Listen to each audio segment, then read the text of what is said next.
बच्चों, आज हम क्लास 9th के बायोलॉजी का first chapter the fundamental unit of life का 2 पार्ट बना चुका हूँ। आज जो है पार्ट 3 है। तीसरे पार्ट में कोशिश करेंगे कि सारे जो हेडिंग बचते हैं सारे आपका इसमें कंप्लीट हो जाए। तो जो पार्ट 2 था उसमें मैंने प्रोटोप्लाज्म तक पढ़ा दिया था। आज जो है आपको क्रोमोसोम का स्टार्ट से करेंगे। क्रोमोसोम होता क्या है बच्चों, देखिए ये आपका जो रेड का लाइन दिख रही है ये आपका सेल है। अब इस सेल के अंदर देख रहे हैं ये थ्रेड की तरह स्ट्रक्चर दिख रहा है ना, ये थ्रेड की तरह जो स्ट्रक्चर दिख रहा है इस स्ट्रक्चर को ही हम क्रोमोसोम कहते हैं। इसका डिफिनेशन क्या होता है क्रोमोसोम का? Thread like structure in cell, cell में पाया जाने वाला जो संरचनात्मक धागनुमा संरचना होती है इज कॉल्ड क्रोमोसोम, क्रोमोसोम कहलाती है। फिर से देखिए, सेल में पाए जाने वाला थ्रेड लाइक स्ट्रक्चर धागेनुमा संरचना को इज कॉल्ड क्रोमोसोम, क्रोमोसोम कहा जाता है। विजिबल ड्यूरिंग सेल डिवीजन, जब सेल का डिवीजन होगा, जब सेल डिवाइड होगा तभी यह क्रोमोसोम दिखाई देगा। अगर सेल का डिवीजन नहीं होगा, सेल डिवाइड नहीं होगा तो आपका क्रोमोसोम नहीं दिखेगा। कंपोनेंट्स देखते हैं। इट मीन्स ये कंपोनेंट्स, ये आपका क्रोमोसोम किस किस चीज़ से मिलकर बना होता है? डीएनए से मिलकर बना होता है और प्रोटीन से मिलकर बना होता है। तो डीएनए का मतलब क्या होता है? Deoxyribonucleic acid. DNA consist of genes, यानी डीएनए की जो रचना किससे हुई है? जीन से हुई है। Functional segment of DNA are called genes. DNA का कार्यात्मक खंड या कार्य करने वाला जो पार्ट होता है, डीएनए का कार्य करने वाला जो पार्ट होता है उसी को हम क्या कहते हैं? जीन कहते हैं। Genetic information is a transfer. Genetic information means क्या होता है? जेनेटिक इन्फॉर्मेशन मीन्स होता है माता पिता का जो गुण होता है वो ट्रांसफ़र करने का कार्य जो है कौन करता है? डीएनए करता है। One generation to another generation, एक जनरेशन से दूसरे जनरेशन में जो गुण पाया जाता है उसी को वह भेजने का कार्य कौन करता है? डीएनए करता है। Genetic information is transfer DNA from one generation to next, यानी जो माता पिता का जो लक्षण होता है बच्चों में जो आता है, कहते नहीं गांव में ये अपने माई पड़ा अपने बाप पड़ा एकदम, तो जो माता पिता का जो लक्षण है वही लक्षण क्या होता है? बच्चों में होता है। तभी ना गांव वाले कहते हैं कि इसका जो नाक है, इसका आँख है, चेहरे की जो बनावट है वो अपने माँ की पड़ी हुआ, वो अपने बाप की पड़ा हुआ। तो किसके कारण ऐसा होता है? डीएनए के कारण होता है। डीएनए क्या करता है? माता पिता का जो गुण रहेगा वह ट्रांसफ़र कर देगा किसमें? बच्चों में कर देगा। अब ये क्रोमोसोम बनता किससे है? क्रोमोसोम डीएनए से मिलकर बना होता है और डीएनए किससे मिलकर बना होता है? जीन से मिलकर बना होता है। बच्चों, अब हम जो है अगली हेडिंग सेल ऑर्गेनेल से देखते हैं। तो सेल ऑर्गेनेल्स होता क्या है? सेल ऑर्गेनेल्स, सेल ऑर्गेनेल्स मतलब इसको मैं तो इसको अलग अलग करूँ, सेपरेट करूँ तो सेल ऑर्गेनेल्स, सेल आर्गन्स, यानी सेल में कौन कौन से आर्गन पाए जाते हैं उसके बारे में स्टडी करना है। आ स्मॉल आर्गन, एक छोटा सा अंग, लाइक स्ट्रक्चर, जो उनकी संरचना प्रेजेंट उपस्थित होती है इनसाइड द सेल, सेल के अंदर जो संरचना उपस्थित होती है उसको क्या कहते हैं? सेल ऑर्गेनेल कहलाते हैं। Is called cell organelles. तो ऑर्गेनेल्स मतलब क्या होता है? Organ. Organs organ, organelles organ, तो सेल का आर्गन कहलाएगा। तो सेल का आर्गन यानी जो सेल में कौन कौन से आर्गन पाए जाते हैं उन आर्गन को ही सेल ऑर्गेनल्स कहा जाता है। तो सेल ऑर्गेनल्स में क्या क्या पाया जाता है? Nucleus, ribosome, endoplasmic reticulum, Golgi apparatus, chloroplast, mitochondria, plastid, vacuole. तो इन सब के बारे में जितने आपका सेल ऑर्गेनल्स हैं इन सब के बारे में मैं आप सबका जो है डिटेल अभी आपको पढ़ाते हैं। बच्चों, इसके बाद हम देखते हैं न्यूक्लियस क्या होता है। सपोज करिए ये आपका सेल है, ये आपका सेल है। इस सेल के एकदम यहाँ पे सेंटर में आपका क्या पाया गया? न्यूक्लियस। क्या पाया गया? न्यूक्लियस। और ये आपका क्या है? सेल है। तो सेल की डिस्कवरी कौन किया था? 1831 में रॉबर्ट ब्राउन ने 1831 ईस्वी में न्यूक्लियस की खोज किए थे। और ये न्यूक्लियस जो है प्लांट सेल और एनिमल सेल दोनों में पाया जाता है। न्यूक्लियस चाहे आपका प्लांट सेल हो या आपका एनिमल सेल हो, दोनों में आपका पाया जाता है। सेंट्री लोकेटेड, और यह न्यूक्लियस कहाँ स्थित होता है? सेल के एकदम सेंटर में। तो देख रहे हैं ना, ये आपका सेल है और सेल के एकदम सेंटर में क्या है? न्यूक्लियस होता है। कंट्रोल सेल एक्टिविटीज़, सेल जितनी भी एक्टिविटी करेगा सब सारी एक्टिविटियों को कंट्रोल करने का कार्य कौन करता है? न्यूक्लियस करता है।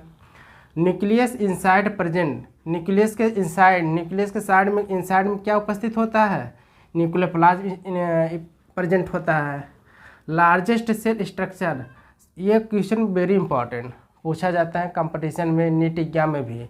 सबसे बड़ा सेल कौन सी होती है? न्यूक्लियस होती है। Nucleus stored hereditary information, nucleus क्या करता है? स्टोर करता है हेरिडेटरी इन्फॉर्मेशन, यानी जो आनुवांशिकता का जो सिम्टम्स होता है, आनुवांशिकता का जो लक्षण होता है, वह उसको स्टोर करने का कार्य कौन करता है? न्यूक्लियस करता है। Nucleus makes RNA and biotin, nucleus क्या बनाता है? या न्यूक्लियस किससे मिलकर बना होता है? आरएनए और बायोटीन से मिलकर बना होता है। न्यूक्लियस क्या बनाता है? राइबोसोम, ये भी आपका क्या है? इम्पॉर्टेंट है। न्यूक्लियस क्या बनाता है? राइबोसोम बनाता है। Nucleus is also known, nucleus को किस नाम से जाना जाता है? हेडक्वार्टर ऑफ सेल, सेल का हेडक्वार्टर के नाम से जाना जाता है। Nucleus is also known, nucleus किस नाम से जाना जाता है? हेडक्वार्टर ऑफ सेल, सेल का हेडक्वार्टर कहा जाता है। टाइप्स ऑफ सेल, सेल के प्रकार on the basis of nucleus, nucleus के बेस पर जो है सेल कितने प्रकार के होते हैं? तो न्यूक्लियस के बेस पे जो सेल होते हैं वह 2 टाइप से होते हैं। पहला प्रोकैरियोटिक सेल, तो प्रोकैरियोटिक सेल होता है क्या है? न्यूक्लियर मेम्ब्रेन एब्सेंट, जो प्रोकैरियोटिक सेल होता है उसमें न्यूक्लियर मेम्ब्रेन क्या होता है? एब्सेंट होता है। अब न्यूक्लियर मेम्ब्रेन होता है क्या है? ये न्यूक्लियस है, न्यूक्लियस के आउटर सेल में जो ये आपका मेम्ब्रेन होता है इसको हम न्यूक्लियर मेम्ब्रेन कहते हैं। सिंगल क्रोमोसोम प्रेजेंट, और इसमें क्रोमोसोम क्या होता है? सिंगल रूप से क्या होता है? प्रेजेंट होता है। फॉर एग्जांपल के लिए प्रोकैरियोटिक सेल किस में पाया जाता है? बैक्टीरिया, ब्लू ग्रीन एल्गी में पाया जाता है।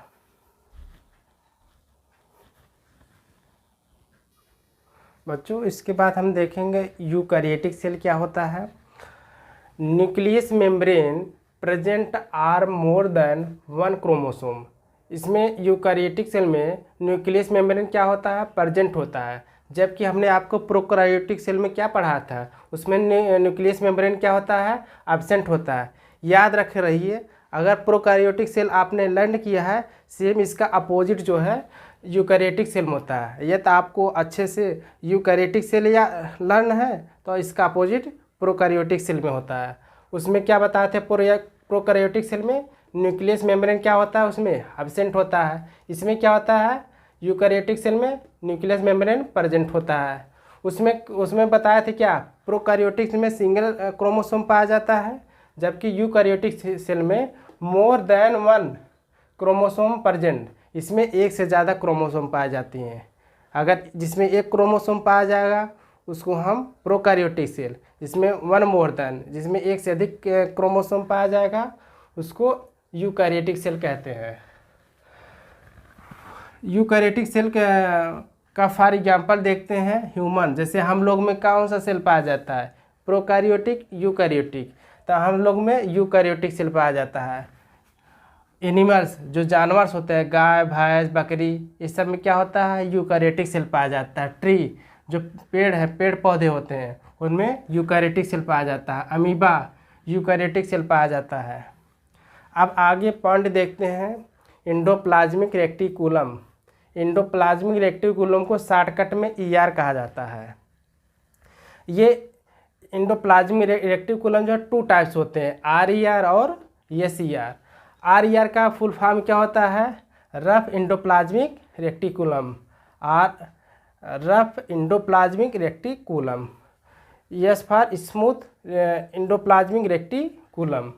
तो एंडोप्लाज्मिक रेक्टिकुलम के बारे में पहले पढ़ते हैं, तब उनके टाइप से पढ़ते हैं।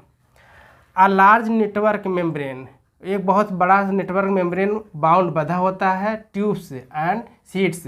जो एंडोप्लाज्मिक रेक्टिकुलम होता है ये, उसमें कई जो है ट्यूब लगे होते हैं। जैसे आपका ये सेल हो गया, इस सेल के अंदर जो है ऐसे ट्यूब की तरह जो है ऐसे आपका कई ठुल ऐसे लगे रहेंगे।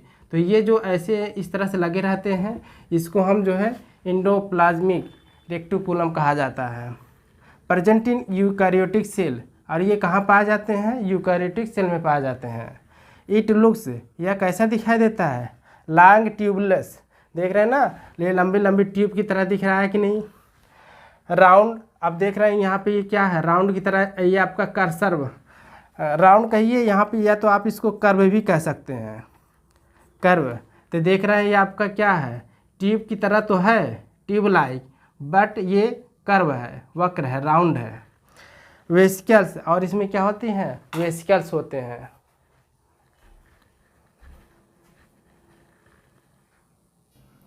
बच्चों अभी हम एंडोप्लाज्मिक रेक्टिकुलम देख रहे थे, डिफिनेशन इसका। अब इसके टाइप्स देखते हैं। पहला है RER, rough endoplasmic reticulum. RER में होता है क्या है? राइबोसोम प्रेजेंट ऑन सरफेस, यानी इसके सरफेस पर जो राइबोसोम प्रेजेंट होता है। देयरफॉर अपीयर्स रफ, इसलिए क्या दिखाई देता है? रफ दिखाई देता है। तो देखिए स्मूथ और रफ में अंतर क्या है RER और SER में? RER में ये रफ एंडोप्लाज्मिक रेक्टिकुलम, इसको इसलिए कहा जाता है क्योंकि इसके सरफेस पर ये रफ होता है। इसका सरफेस कैसा होता है? रफ होता है, इसलिए इसको RER रफ एंडोप्लाज्मिक रेक्टिकुलम कहते हैं।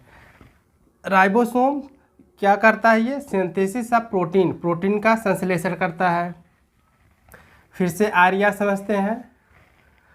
RER का मतलब होता है rough endoplasmic reticulum, ribosome present on surface, इसके सरफेस पर, इसके पृष्ठ पर क्या उपस्थित होता है? राइबोसोम। और राइबोसोम उपस्थित होने के कारण यह अपीयर्स दिखाई देता है। कैसा दिखाई देता है? रफ। इसलिए रफ दिखाई देने के कारण, इसका सरफेस रफ खुरदुरा दिखाई देने के कारण यह कैसा होता है? RER होता है। और यही राइबोसोम क्या करता है? सिंथेसिस ऑफ प्रोटीन, प्रोटीन का संश्लेषण करता है। अब देखते हैं SER। SER इसको क्यों कहा गया? स्मूथ एंडोप्लाज्मिक रेक्टिकुलम, इसका फुल फॉर्म है। इसमें क्या होता है? उसमें राइबोसोम क्या था? प्रेजेंट था। इसमें राइबोसोम क्या है? एब्सेंट है।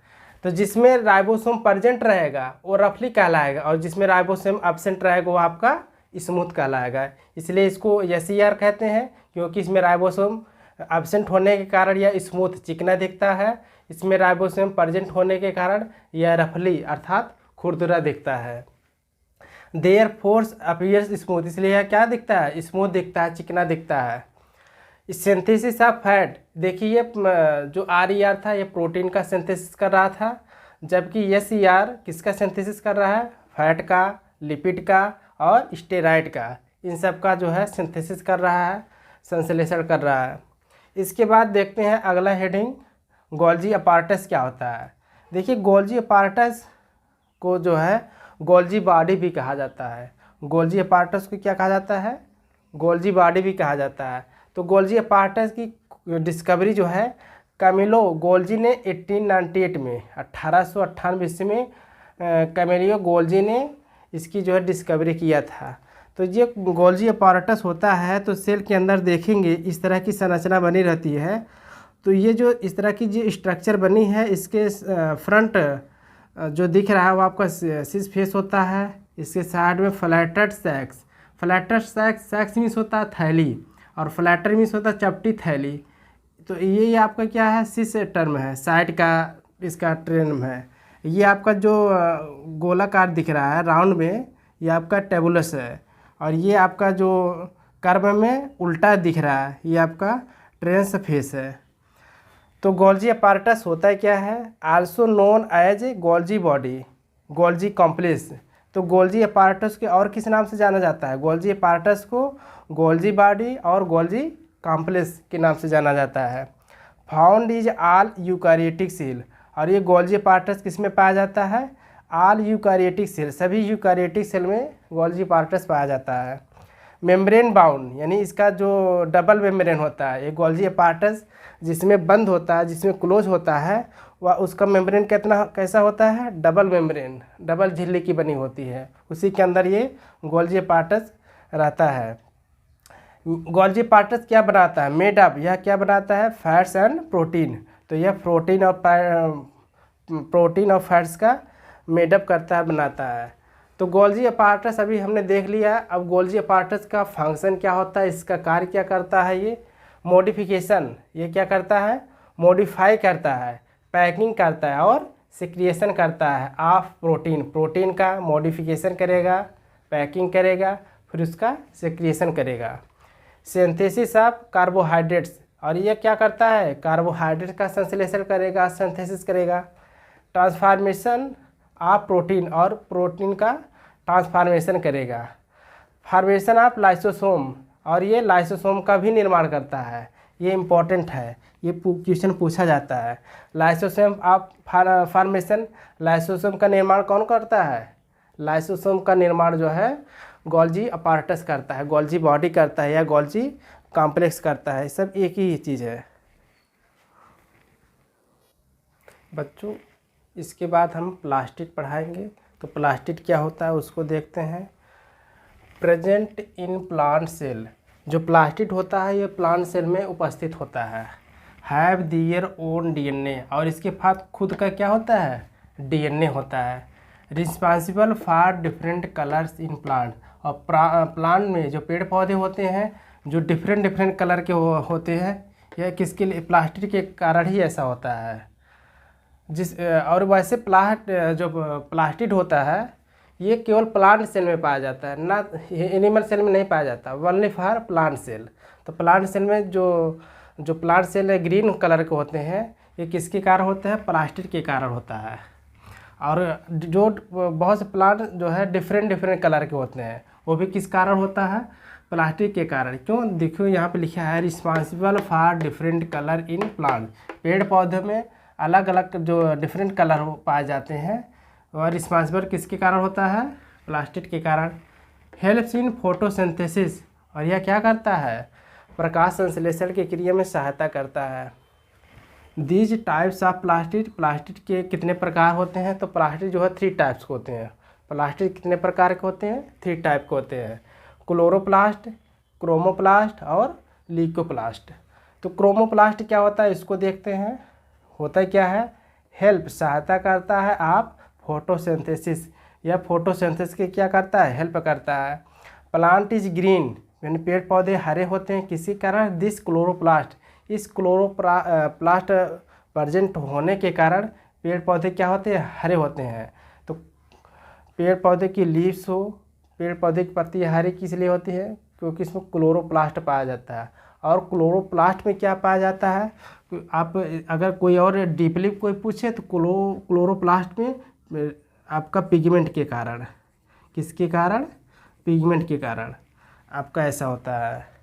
अगला पॉइंट देखते हैं, क्रोमोप्लास्ट क्या होता है, फाउंड, पाया जाता है इन अपर एंड कलर पार्ट, जो कलर पार्ट ग्रीन कलर, ये जो क्रोमोप्लास्ट होता है ये जो है कलर पार्ट अथवा ग्रीन कलर का, जो ग्रीन कलर होता है ऊपरी लेयर होता है, जो ऊपरी लेयर होता है, जैसे हमने कोई प्लांट ले लिया, अब उसको जो बार्क है उसका छिलका हटाएंगे तो जो ग्रीन कलर के दिखता है वही समझिए आपका क्या है, क्रोमोप्लास्ट है। या जैसे फ्रूट्स, फल हो गए, फ्लावर फूल हो गए, लीव्स पत्तियां हो गई, तो ये सब किसके कारण हो रहा है, क्रोमोप्लास्ट के कारण हो रहा है। थर्ड देखते हैं, ल्यूकोप्लास्ट क्या होता है, it's colourless or white plastid. Colourless, जो चीज़ कलरलेस रहेगा, जिसमें कोई कलर नहीं रहेगा, इसका मतलब वो वाइट रहेगा। तो जो चीज़ वाइट, जो प्लास्टिक वाइट कलर का रहेगा वो समझिएगा ल्यूकोप्लास्ट होगा, और जो ग्रीन कलर का रहेगा वो क्रोमोप्लास्ट और क्लोरोप्लास्ट दोनों के अंतर्गत आता है। ग्रीन कलर क्रोमोप्लास्ट और क्लोरोप्लास्ट दोनों के अंतर्गत आएगा, और वाइट कलर जो है ल्यूकोप्लास्ट के अंतर्गत आता है। ऑब्टेन फूड आइटम स्टोर, और यह क्या करता है ल्यूकोप्लास्ट, फूड आइटम की क्या करेगा, स्टोर करेगा। जैसे रूट जड़ हुआ तो जड़ क्या करता है, फूड आइटम को स्टोर किए रहता है ना। ग्राउंड स्टेम जो तना ज़मीन के अंदर चली जाती है वह भी वह क्या होता है, ल्यूकोप्लास्ट के अंतर्गत आता है। तो देखो जो जड़ें होती हैं वह आपका किस कलर की होती हैं, कलरलेस होती हैं, वाइट कलर की होती हैं। बच्चों इसके बाद हम देखते हैं न्यूक्लियस क्या होता है। सपोज करिए ये आपका सेल है, ये आपका सेल है। इस सेल के एकदम यहाँ पे सेंटर में आपका क्या पाया गया, न्यूक्लियस। क्या पाया गया, न्यूक्लियस। और ये आपका क्या है, सेल है। तो सेल की डिस्कवरी कौन किया था, 1831 में रॉबर्ट ब्राउन ने। रॉबर्ट ब्राउन ने 1831 ईस्वी में न्यूक्लियस की खोज किए थे। और ये न्यूक्लियस जो है प्लांट सेल और एनिमल सेल दोनों में पाया जाता है। न्यूक्लियस चाहे आपका प्लांट सेल हो या आपका एनिमल सेल हो, दोनों में आपका पाया जाता है। सेंट्री लोकेटेड, और यह न्यूक्लियस कहाँ स्थित होता है, सेल के एकदम सेंटर में। तो देख रहे हैं ना, ये आपका सेल है और सेल के एकदम सेंटर में क्या है, न्यूक्लियस होता है। कंट्रोल सेल एक्टिविटीज़, सेल जितनी भी एक्टिविटी करेगा सब सारी एक्टिविटियों को कंट्रोल करने का कार्य कौन करता है, न्यूक्लियस करता है। न्यूक्लियस इनसाइड प्रेजेंट, न्यूक्लियस के इनसाइड, न्यूक्लियस के साइड में इनसाइड में क्या उपस्थित होता है, न्यूक्लियोप्लाज्म प्रेजेंट होता है। लार्जेस्ट सेल स्ट्रक्चर, ये क्वेश्चन वेरी इंपॉर्टेंट पूछा जाता है कंपटीशन में, नीट एग्जाम में भी। सबसे बड़ा सेल कौन सी होती है, न्यूक्लियस होती है। Nucleus stored hereditary information, nucleus क्या करता है, स्टोर करता है हेरिडेटरी इन्फॉर्मेशन, यानी जो आनुवांशिकता का जो सिम्टम्स होता है, आनुवांशिकता का जो लक्षण होता है वह उसको स्टोर करने का कार्य कौन करता है, न्यूक्लियस करता है। Nucleus makes RNA and biotin, nucleus क्या बनाता है, या न्यूक्लियस किससे मिलकर बना होता है, आरएनए और बायोटीन से मिलकर बना होता है। न्यूक्लियस मेक, न्यूक्लियस क्या बनाता है, राइबोसोम, ये भी आपका क्या है, इम्पॉर्टेंट है। न्यूक्लियस मेक, न्यूक्लियस क्या बनाता है, राइबोसोम बनाता है। Nucleus is also known, nucleus को किस नाम से जाना जाता है, head quarter of cell, cell का हेड क्वार्टर के नाम से जाना जाता है। Nucleus is also known, nucleus किस नाम से जाना जाता है, head quarter of cell, cell का हेड क्वार्टर कहा जाता है। टाइप्स ऑफ सेल, सेल के प्रकार on the basis of nucleus, nucleus के बेस पर जो है सेल कितने प्रकार के होते हैं। तो न्यूक्लियस के बेस पे जो सेल होते हैं वह 2 टाइप से होते हैं। पहला प्रोकैरियोटिक सेल, तो प्रोकैरियोटिक सेल होता है क्या है, न्यूक्लियर मेम्ब्रेन एब्सेंट। जो प्रोकैरियोटिक सेल होता है उसमें न्यूक्लियर मेम्ब्रेन क्या होता है, एब्सेंट होता है। अब न्यूक्लियर मेम्ब्रेन होता क्या है, ये न्यूक्लियस है, न्यूक्लियस के आउटर सेल में जो ये आपका मेम्ब्रेन होता है इसको हम न्यूक्लियर मेम्ब्रेन कहते हैं। सिंगल क्रोमोसोम प्रेजेंट, और इसमें क्रोमोसोम क्या होता है, सिंगल रूप से क्या होता है, प्रेजेंट होता है। फॉर एग्जांपल के लिए प्रोकैरियोटिक सेल किसी में पाया जाता है, bacteria, blue green algae, algae में पाया जाता है।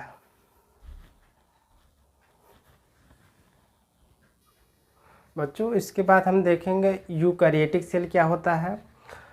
Nucleus membrane present are more than 1 chromosome, इसमें यूकैरियोटिक सेल में न्यूक्लियस मेम्ब्रेन क्या होता है, प्रेजेंट होता है। जबकि हमने आपको प्रोकैरियोटिक सेल में क्या पढ़ा था, उसमें न्यूक्लियस मेम्ब्रेन क्या होता है, एब्सेंट होता है। याद रख रहिए, अगर प्रोकैरियोटिक सेल आपने लर्न किया है, सेम इसका अपोजिट जो है यूकैरियोटिक सेल में होता है। यह तो आपको अच्छे से यूकैरियोटिक सेल या लर्न है, तो इसका अपोजिट प्रोकैरियोटिक सेल में होता है। उसमें क्या बताए थे, प्रोकैरियोटिक सेल में न्यूक्लियस मेम्ब्रेन क्या होता है, उसमें एब्सेंट होता है। इसमें क्या होता है, यूकैरियोटिक सेल में न्यूक्लियस मेम्ब्रेन प्रेजेंट होता है। उसमें बताया थे क्या, प्रोकैरियोटिक में सिंगल क्रोमोसोम पाया जाता है, जबकि यूकैरियोटिक सेल में मोर देन 1 क्रोमोसोम प्रेजेंट, इसमें एक से ज़्यादा क्रोमोसोम पाए जाती हैं।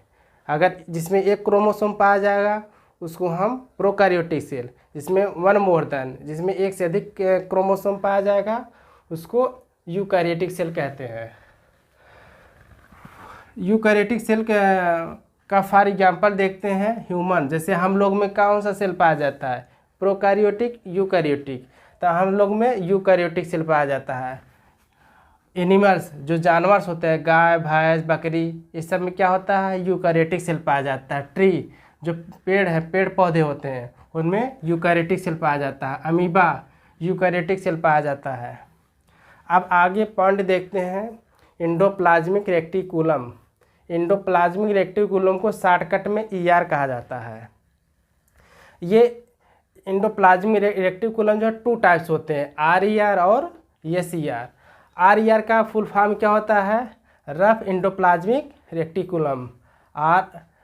Rough endoplasmic reticulum. S for smooth endoplasmic reticulum. तो एंडोप्लाज्मिक रेक्टिकुलम के बारे में पहले पढ़ते हैं, तब उनके टाइप से पढ़ते हैं। अ लार्ज नेटवर्क मेम्ब्रेन, एक बहुत बड़ा नेटवर्क मेम्ब्रेन बाउंड बंधा होता है ट्यूब्स एंड सीड्स। जो एंडोप्लाज्मिक रेक्टिकुलम होता है, ये उसमें कई जो है ट्यूब लगे होते हैं। जैसे आपका ये सेल हो गया, इस सेल के अंदर जो है ऐसे ट्यूब की तरह जो है ऐसे आपका कई ठुल ऐसे लगे रहेंगे। तो ये जो ऐसे इस तरह से लगे रहते हैं, इसको हम जो है एंडोप्लाज्मिक रेक्टिकुलम कहा जाता है। प्रेजेंट इन यूकैरियोटिक सेल, और ये कहाँ पाए जाते हैं, यूकैरियोटिक सेल में पाए जाते हैं।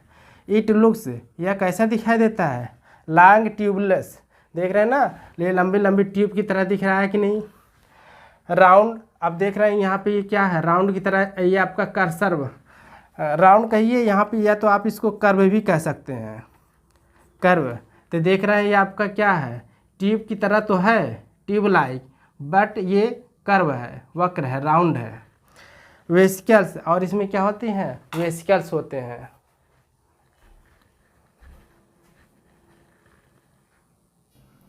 बच्चों अभी हम एंडोप्लाज्मिक रेक्टिकुलम देख रहे थे, डिफिनेशन इसका। अब इसके टाइप्स देखते हैं। पहला है RER, rough endoplasmic reticulum. RER में होता है क्या है, राइबोसोम प्रेजेंट ऑन सरफेस, यानी इसके सरफेस पर जो राइबोसोम प्रेजेंट होता है। देयरफॉर अपीयर्स रफ, इसलिए क्या दिखाई देता है, रफ दिखाई देता है। तो देखिए स्मूथ और रफ में अंतर क्या है, RER और SER में।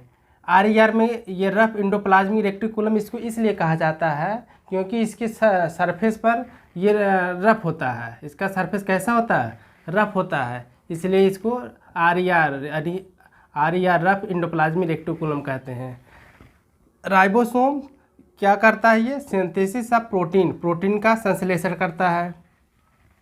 फिर से RER समझते हैं। RER का मतलब होता है rough endoplasmic reticulum, ribosome present on surface, इसके सरफेस पर, इसके पृष्ठ पर क्या उपस्थित होता है, राइबोसोम।